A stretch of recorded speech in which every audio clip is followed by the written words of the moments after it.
YouTube was good. It's your boy Small Pound back with another video by y'all head top.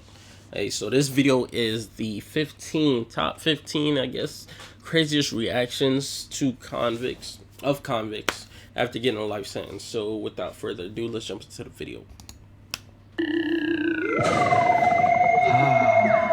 Number 15. The Hitman Hirer. In 2014, Diana Lovejoy was in the midst of a brutal and messy custody battle with her ex-husband, with neither side willing to budge on their demands. In a fit of rage and a crucial lack of thought, Diana conspired with her gun instructor to resolve the situation by murdering her ex-husband. Of course, the whole thing went horribly wrong. The shooting instructor didn't actually kill her ex-husband, but shot him in the armpit, and later claimed, "If I wanted to kill him, I would have." It's the murder equivalent of, "No, I didn't lose the basketball game, I just didn't feel like winning." But months later, Diana found herself in court, and as the judge read out the guilty verdict, the weight of her actions hit Diana all at once, and she passes out immediately. Lovejoy was soon wheeled out of the courthouse by paramedics, but it didn't change the sentence. She's now serving 25 to life in prison. So, she didn't kill her husband, lost the custody battle, and got sent to jail for the rest of her life. Sounds like it was worth it, eh? It'll come as no surprise when we tell you that the #1 cause of life sentences is murder or attempted murder. Those who try to take lives usually find it costs them their own, as they're forced to live out their days in a big block of concrete with unpleasant people and some sludge for dinner. But for some like Diana, that realization comes a little too late. Number 14. A monster cries.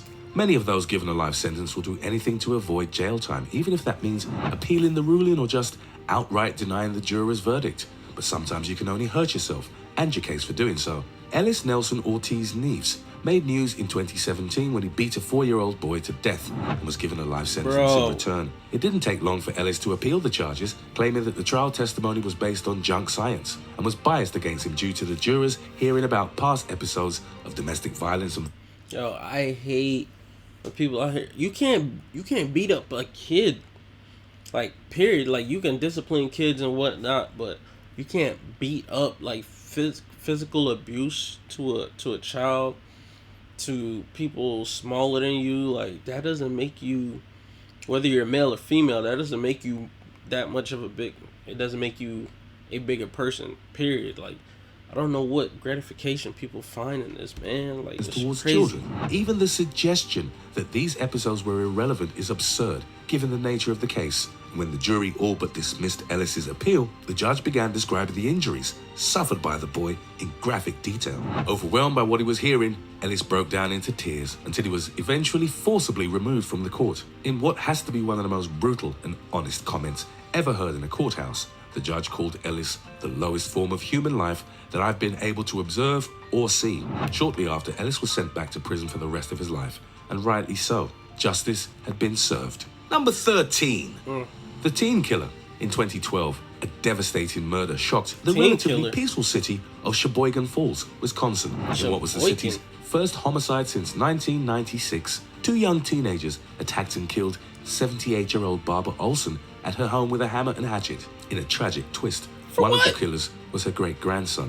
At only 14, Antonio Barbeau was sentenced to life in prison for first-degree intentional homicide. Barbeau initially tried to get himself off the hook by claiming mental disease or defect due to cognitive difficulties that began when he was struck by a car at the age of 10. But when it became clear that this excuse was not going to work on the court, Barbeau was forced to accept the severity of what he did. And he was so overcome with guilt and regret about his crime that he couldn't even finish his statement in court, forcing his lawyer to finish it for him. Barbeau's unforgivable killing of his own great-grandmother did not just end her life, but his too. At the age of 14, he all but guaranteed that he would spend his life in prison, only becoming eligible for parole in 2048. By that time, he will be 50 years old and will most likely be regretting this twisted decision. Number 12. Get to miss out on 2020. The Fainting Sisters. In 2017, a 3-year-old Georgia boy was pronounced dead, with the cause ultimately determined to be blunt force trauma. But the boy's guardian claimed he had been sent to bed after taking a cupcake, where 2 sisters went to check on him and found him unresponsive. That's obviously a very different story. So what actually happened? Well, only in court did the truth come out. The boy had taken a cupcake from the kitchen when he wasn't supposed to, but the sisters didn't find him unresponsive. They decided to punish him themselves, with one spanking the boy and the other repeatedly hitting him with a baseball bat. All that for taking 1 cupcake. The boy later died from the repeated strikes, and the sisters were rightly indicted with a life sentence. This video shows the women reacting to their life sentence, with both collapsing to the floor. But was it shock, devastation, whatever it was, there's no question that these women deserved what they got. To beat a Facts. child to death with a baseball bat for something as trivial as taking a cupcake is such a cruel and evil crime that a life What sentence is wrong more than with fair. people, Yet bro? these sisters didn't expect to get such a severe punishment, which leads you to ask, what did they expect? Then again, What is it's wrong clear that with these people? convicts I aren't just exactly don't great at understand. thinking in terms of Like, literally, long-term what is consequences. wrong with Number people? 11. The sleeping murderer. It's always a bold move to laugh or smirk during your big trial. But to fall asleep, you're really playing with fire if you try and pull off that one. Yet some convicts don't consider a court appearance to be the place for regret or reflection, but pride. And as this guy showed, that's a Be too really dumb hard. thing to do. After Yeah, murdering be hard an in elderly jail. woman, this teenager made a splash in his debut appearance in court after he spent the entire hearing laughing, smirking, and sleeping. At first glance, the convict looks to be under the influence of some kind of drug, but it quickly becomes apparent that he's actually just very proud of the twisted act that he committed. It's hard to believe that anybody could be so heartless to sit and smile as others hear of their cold-blooded killing. But Well, it be seems to be the cool. norm for criminals Y'all boys like wanna this. be- For this Y'all boys want to be cool and be hard. You're gonna be hard behind bars. Go ahead. fact that he got a life sentence made no difference. He was happy about the crime and clearly didn't regret it. And for that reason, he got Stupid. sentenced to spend the rest of his life behind bars. To sleep in court is to show no regret, no remorse, and no respect. And when you're at risk of going to prison for the rest of your life, that's not necessarily the kind of thing you want to be showing. Of course, that doesn't matter for this guy. Number 10. The crying carjacker.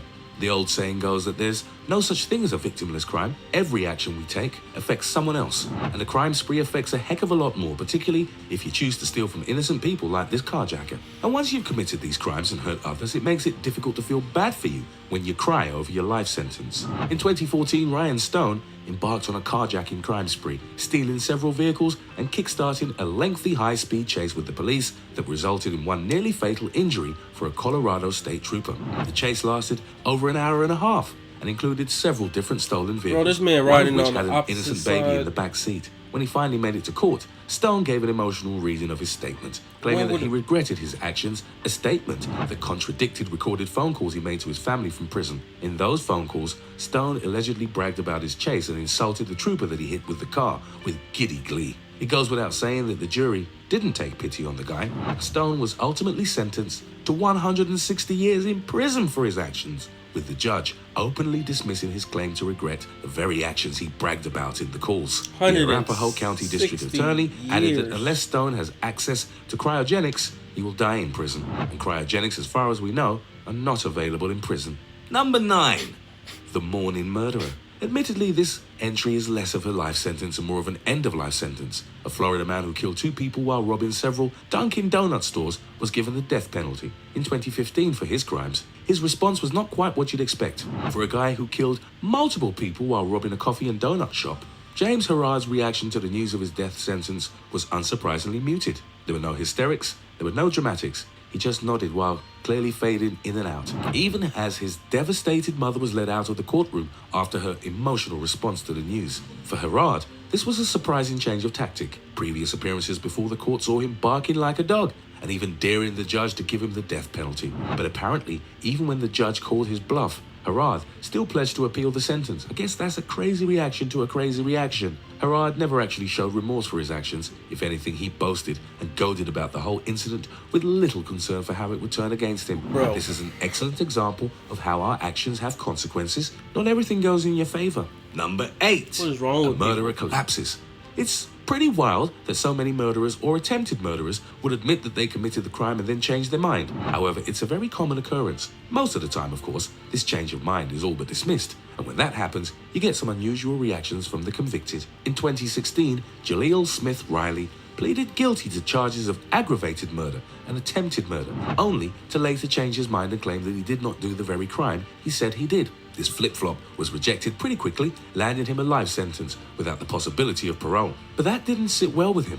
After hearing the news, Smith Riley collapsed to the floor of the courthouse before being picked up by police. But then he said something that confused everyone. So what does he get? To clarify, nobody has any idea whom Smith Riley was talking about. But if he was referring to himself in the third person, well, that's a whole other thing we can't even begin to deal with. It takes much courage and or stupidity to admit you did something and then claim you didn't do it. And it doesn't help anyone to just conveniently collapse when things don't go your way. But I guess that just goes to show that criminals aren't the sharpest tools in the shed. Number 7.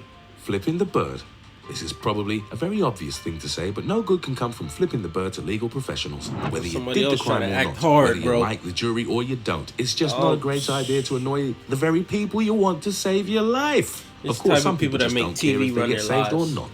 TJ Lane was sentenced to life without parole after he murdered 3 high school students and injured another 3 while on a shooting rampage in 2013. At his sentencing, Lane heard the testimony of the victims' families while wearing a white t-shirt that read "Killer," smiling his way through their devastating comments. When it came time for his own comments, Lane went against his lawyer's advice to give a very brief but deliberately upsetting statement that confirmed he felt no remorse about the massacre and actually enjoyed it. And then, in one final twist of the knife, he then gave the middle finger to the families of his victims. Can you By get the a time death Lane was at penalty? his trial, he didn't care if he got a life sentence or if he was just going to get the death penalty. He just wanted to stir up more upset for the families of those he killed. He did it, and it's a shocking sight to behold. Number 6. Can you get the death Throwing the penalty? podium. Anger is never a good idea in a courtroom, especially if you're going to claim you didn't murder someone. But for one Missouri man, his rage got so intense that he very almost hurt the judge. And that could have been even more fatal for him than a mere life sentence. In 2012, mother of 5 Latrice Mays was killed by Jaleel Hoskins, who dumped her body into the dumpster where it was later discovered. Hoskins had long claimed that the murder was unintentional, that he loved Latrice, and that he would never have wanted to hurt her. Yet his response to the news of his life sentence offers a very visible counterpoint to his claims. After being handed his life sentence, Hoskins erupted into an expression of pure fury, grabbing the podium and flinging it toward the judge's bench. As he approached the judge, Hoskins had to be dragged out of the courtroom, probably for the best given that he looked as if he was about to cause some serious harm to the judge. Hoskins admitted to his crime, but he didn't believe that it was worthy of such an extreme sentence. He hadn't considered how serious murder was in the eyes of basically everybody took but somebody's murderers. life and then While they Hoskins took left yours, the courtroom, his so- family began screaming at Latrice's family, a fitting end to a story of a completely avoidable murder. Number 5.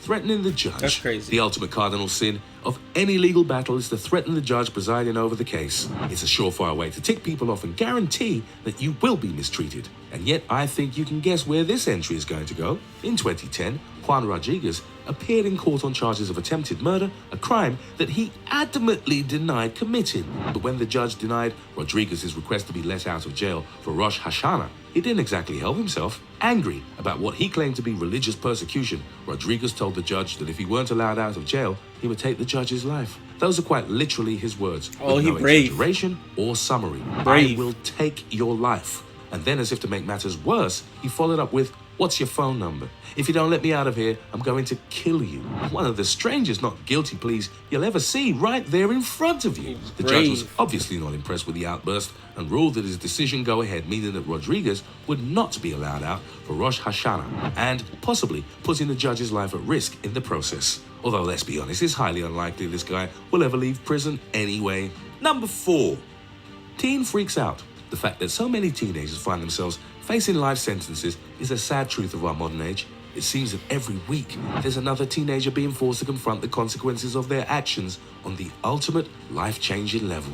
In 2012, 18-year-old Fernando Salgado appeared in court on charges of felony assault with a deadly weapon and attempted sexual assault with a foreign object. During a high school class, Salgado allegedly tried to force a piece of rebar into the anus of one of his fellow students, one of 2 incidences that brought him to court. After hearing of the court's conclusions, having apparently never considered that what he did was unacceptable or wrong. Rather than take said life sentence, Salgado went against the advice of his lawyer and accepted a plea deal that would allow him to get a less serious sentence, on the condition that he testify against his teacher in another case. Had his case gone forward, Salgado would have been forced to register as a sex offender. If he hadn't have been sentenced to life in prison, life itself would have become his prison. Fortunately for him, Salgado managed to change his fate at the last minute, avoiding both of these outcomes, although now he faces the challenge of staying on the right side of the law. Number 3. What?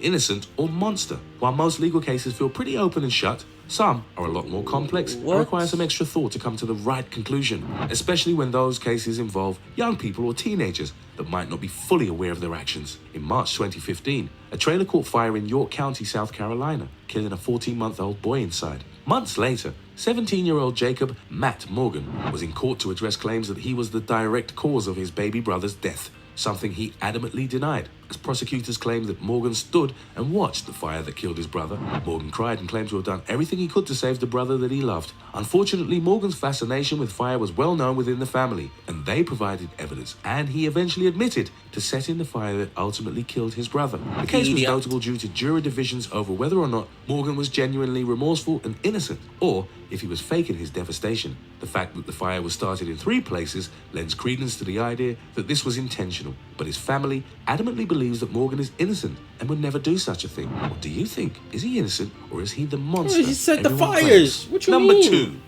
a rampage. Well, rampage might be an exaggeration, but not by a whole lot. It's fair to say that when he was sentenced to be executed for the murder of a young couple, Dexter Darnell Johnson did not react well. In 2007, Johnson and 4 friends threatened an innocent couple with a pistol and a shotgun before carjacking, robbing, raping, and murdering them. In court, Johnson insisted that he was innocent and that the illegal activities were all at the hands of someone else, despite prosecutors presenting evidence that suggested it was part of a month-long crime spree that he took an active role in. When the news came that Johnson would be executed, his mother could be heard screaming and crying at the back of the court. After a few moments of quiet consideration, Johnson launched himself at the judge, only to be stopped by the waiting security guards. Johnson was led out of the courtroom, angrily ranting and fighting against the hold of the guards. Whether he wanted to accept it or not, his crimes were more than enough for the judge to warrant a full execution. He just couldn't handle that fact. Number 1, the flinger.